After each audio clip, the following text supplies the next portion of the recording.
What's good, budget buds? We back at it again. So I got my hair shaved. You know what that means? I harvested all the plants. They're all gone now, which is awesome. Finally can see things and feels nice. Probably got a really bad cut, but hey, it's good enough. It's good enough. In this video, we're gonna do a quick little tutorial on outdoor soil. We're gonna make a little mix for like tomato plants. Maybe I'll throw like a sunflower in there. But this is in the past, so I did throw a sunflower in there. And I did throw a tomato plant in there, so you'll be seeing some tomatoes. We're making tomatoes. Man, I need to get that fixed, dog. But yeah, we're going to be doing tomatoes. Hold up. That feels better. So we'll be doing tomatoes.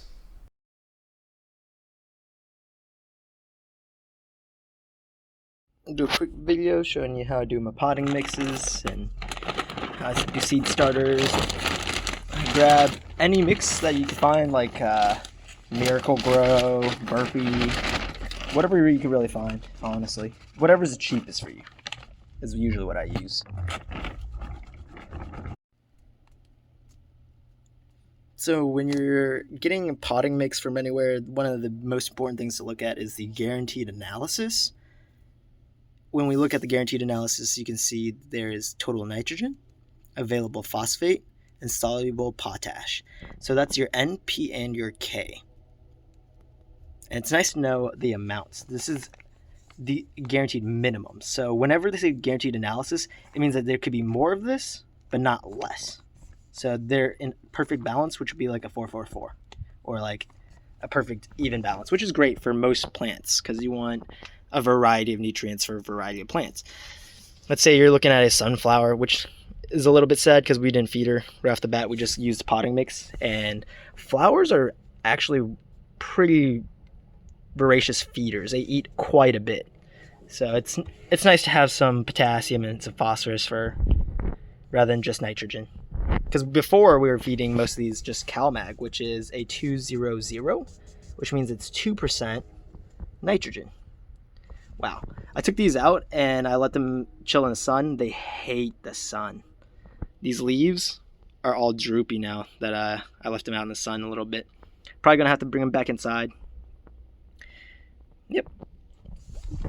But different plants need different nutrients. These lettuce thrived under just CalMag and the potting mix to start. But in order to fix that, you can use things like Gaia Green 444. You can use some Dr. Earth for some fruit-free fertilizer or something, which is I think it's like a 552. Yep, 552.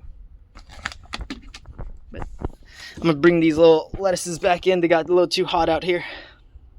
See you guys later. So this is the burpees mix. I happen to have most of it filled.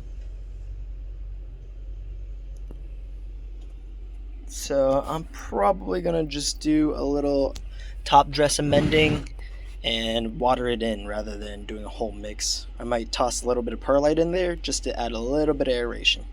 Depending on what plants you're growing, if it's just flowering plants, you'll probably, if you're growing like cannabis in here, you're probably gonna want to do a little bit more aeration. You can use either things like beach sand, or you could use things like perlite. I will top this with some beach sand to prevent any bugs from getting cross-contaminated. And I've left the soil outside for quite a while, so I'm going to cover this top with beach sand after I mix in some perlite. So here we go. So when you want to do a top dress, watch your nose. Don't get your nose near it. Some Dr. Earth. I'm not even measuring it, I'm just kind of liberally throwing it around, really. Just a little sprinkle. Have you ever cooked before? It's kind of like seasoning. We're seasoning this thing right now. Because the soil was a little bland, we got to give it a little seasoning. A little salt and pepper. So that was some 552. Get a little bit more. I'm going to use some 444 from Gaia Green. There's some 444 on there. That's the lighter stuff. It stunk so bad I had to hold my nose so I couldn't film it. Alrighty, let's just mix that in. You can use garden gloves, you can just use your hands, doesn't really matter how you mix it in, just mix it in.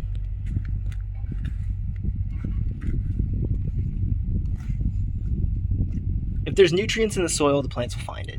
It does not need to be perfect in any way.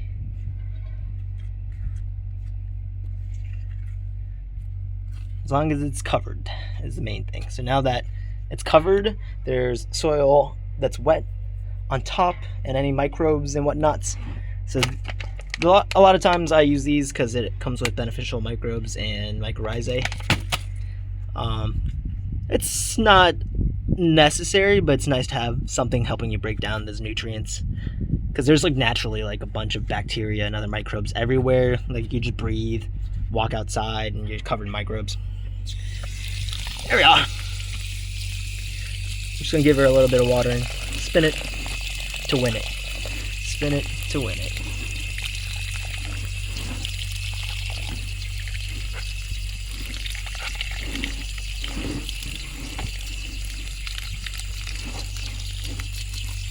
All right.